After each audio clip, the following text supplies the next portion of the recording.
तो प्रधानमंत्री नरेंद्र मोदी ने जब G20 की बैठक चल रही थी, जस्टिन ट्रूडो आए थे, तब उन्होंने साफ कहा था कि भारत विरोधी प्रोपेगेंडा जो कनाडा से चलता है उसको बंद किया जाए, उस पर रोक लगाई जाए और कनाडा की जो सरकार है वो इस मुद्दे को काफी सीरियसली ले। और उसके बाद जब यहां पर ट्रूडो आए थे तो उन्होंने हां में हां भी मिलाया था, भारत ने साफ शब्दों में कहा था। लेकिन अभी जो हालात हैं इसमें भारत ने भी साफ जवाब दे दिया है कि अगर कनाडा ऐसे हालातों को कंट्रोल नहीं करता है तो भारत इस पर सख्ती बरतेगा। भारत ने कनाडा के नागरिकों के लिए वीजा सर्विस भी बंद करने का ऐलान कर दिया है। तो अभी भी दोनों देशों के बीच में, मतलब भारत और कनाडा के बीच में तल्खी बनी हुई है और दोनों ओर से कार्रवाई की जा रही है। सबसे पहले जब जस्टिन ट्रूडो ने अपनी वहां कनाडा की संसद में यह बयान दिया था, उसके बाद दोनों देशों के बीच में जो है वो तल्खी बढ़ गई थी। फिर क्या हुआ? अब भारत ने भी जवाबी कार्रवाई की और जवाबी कार्रवाई करते हुए उन्होंने जो है ऐसा कहा कि अगर ये आतंकी गतिविधियां रोकी नहीं गई तो भारत भी कड़ा एक्शन ले लेगा। अब आपको इसी पर एक रिपोर्ट दिखा देते हैं।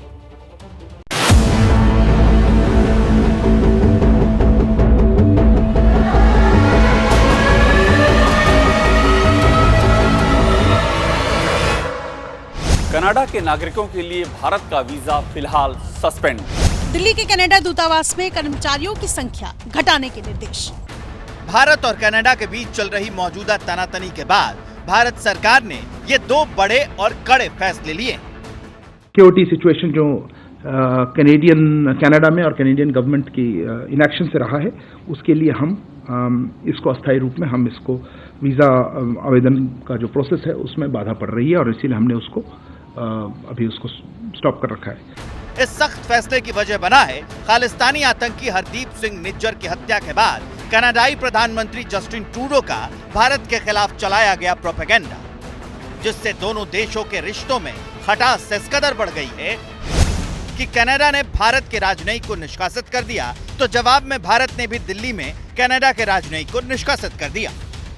कनाडा ने भारत ट्रैवल करने वाले अपने नागरिकों के लिए एडवाइजरी जारी की, तो भारत ने भी कनाडा जाने वाले भारतीयों के लिए एडवाइजरी जारी की। लेकिन अब मामला उससे आगे बढ़ गया है और काफी गंभीर होता दिख रहा है। भारत सरकार ने कनाडा को आतंकियों की पनाहगार बताते हुए अपने राजनयिकों पर खतरे की आशंका जता दी है। No specific information has been shared by Canada on this case, either then or before or after. You are aware of the security threats being faced by our High Commission and consulates in Canada. The issue of safe havens and places to operate is being provided abroad, including in Canada. यानी भारत और Canada के बीच रिश्ते लगातार बिगड़ते जा रहे हैं। खालिस्तानी आतंकी निज्जर की जून महीने में हुई हत्या के बाद कनाडा के पीएम ट्रूडो के आरोपों से भले ही टेंशन बढ़ती दिख रही है, लेकिन दोनों देशों के बीच रिश्ते खराब होने की शुरुआत बहुत पहले हो गई। अपने रिश्ते खराब भारत से आखिर क्यों कर रहे हैं जस्टिन ट्रूडो, ये जल्दी से आपको समझा देते हैं। पहली वजह हिंदू मंदिरों पर हमला, वहां पर लगातार कनाडा से रिश्ते क्यों खराब हुए। दूसरी वजह भारतीय दूतावास पर हमले लगातार किए गए। तीसरी वजह खालिस्तान रेफरेंडम का समर्थन वहां पर किया गया, जिसके बाद लगातार रिश्ते खराब होते चले गए। चौथी वजह किसान आंदोलन को लेकर बयानबाजी की गई, इस पर समर्थन किया गया। पांचवी वजह है निज्जर की हत्या का भारत पर संसद से आरोप लगाया। कनाडा के विनिपेग शहर में अज्ञात हमलावरों ने एक के बाद एक 15 राउंड गोलियां दागी। जब फायरिंग थमी तो सड़क पर मोस्ट वांटेड सुक्खा दुनुके की लाश पड़ी थी। सुक्खा कनाडा में बैठकर अपना गैंग ऑपरेट करता था।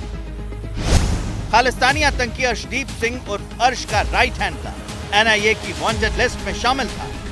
सुक्खा के खिलाफ 18 केस दर्ज थे। सुक्खा दुनेके 2017 में जाली दस्तावेजों से कनाडा भाग गया था। कनाडा जो है वो भी एक रोग कंट्री बनता जा रहा है। पहले तो हम लोग कहते सिर्फ पाकिस्तान रोग कंट्री है, पर अब लगता है कि ट्रूडो जो है उसकी लीडरशिप में कनाडा भी जो है एक रोग कंट्री बढ़ता जा रहा है। सुक्खा दुनेके की हत्या के बाद सवाल उठ रहे हैं कि सुक्खा की हत्या किसने की। सुक्खा के मर्डर का पंजाब कनेक्शन क्या है? इन सवालों के जवाब एजेंसियों ने तलाशना शुरू कर दिया है। लेकिन पहले दुनुके की हत्या उस वक्त हुई जब भारत और कनाडा के रिश्ते सबसे तल्ख दौर से गुजर रहे थे। आतंकी हरदीप सिंह निज्जर की हत्या के बाद अपनी सियासत चमकाने के लिए जस्टिन ट्रूडो भारतीय एजेंसियों पर संगीन आरोप लगा रहे हैं। वहीं कनाडा में ट्रूडो को लेकर सवाल हो रहे हैं। ये पूरी तरीके से कनाडा की डेमोक्रेसी को सबवर्ट कर रहे हैं संबंधों के साथ साथ। प्रधानमंत्री की जिंदगी का एक बहुत बड़ा जुआ हो, जो कि उन्होंने अपनी डूबती हुई कश्ती को बचाने के लिए एक पॉलिटिकल खेल खेला है। कनाडा की जमीन पर मौजूद आतंकवादियों को सजा देने, उन पर एक्शन लेने के बजाय ट्रूडो सियासी फायदे के लिए भारत विरोधी अभियान में जुट गए। ट्रूडो ने अमेरिका, ब्रिटेन और ऑस्ट्रेलिया जैसे मुल्कों से भारत की शिकायत करनी शुरू कर दी, लेकिन ट्रूडो का भारत विरोधी अभियान डिरेल हो गया। ऑस्ट्रेलिया ने ट्रूडो को ही मामले की जांच कराने की सलाह दे दी। ब्रिटेन ने भी पूरे मामले की गहराई से जांच कराने को कहा। अमेरिका ने कहा कि इस मामले की तह तक जाने की जरूरत है। I hope that we can make sure that perpetrators are brought to justice and that we can all allow the space for that information and that investigation to occur before anybody leaps to judgment. अपने सहयोगियों की तरफ से मिली इस सलाह पर भी Trudeau नहीं माने। कनाडा में अटकलें हैं। ट्रूडो सरकार भारत से डिप्लोमैट्स को वापस बुला सकती है। ट्रूडो दूसरे मंचों पर भी इस मुद्दे को उठा सकते हैं।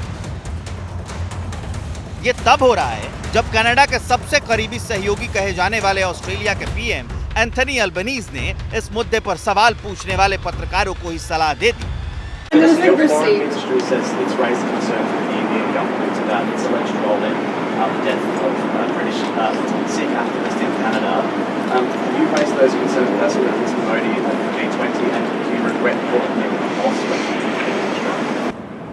Seriously, you should chill out a bit.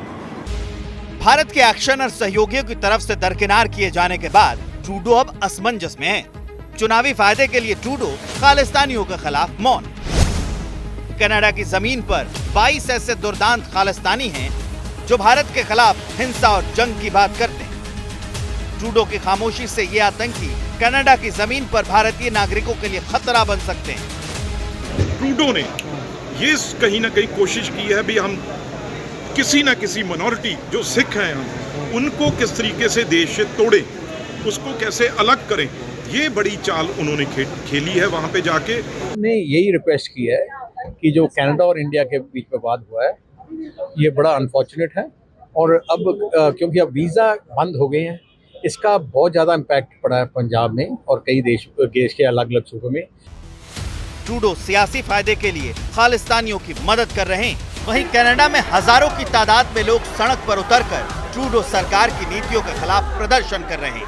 2018 में कनाडा की public report on terrorist threat to Canada में खालिस्तानी कट्टरपंथियों को देश के लिए बड़ा खतरा बताया गया था।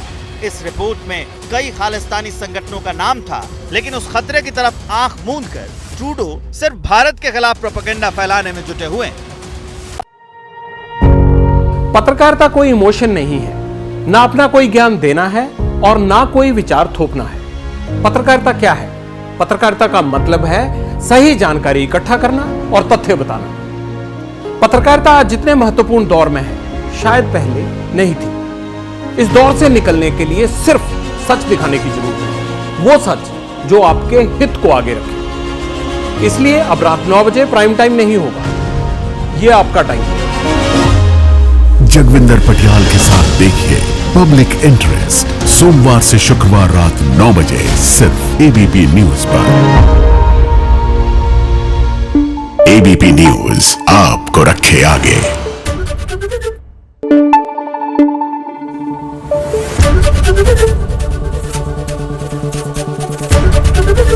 एबीपी न्यूज आपको रखे आगे।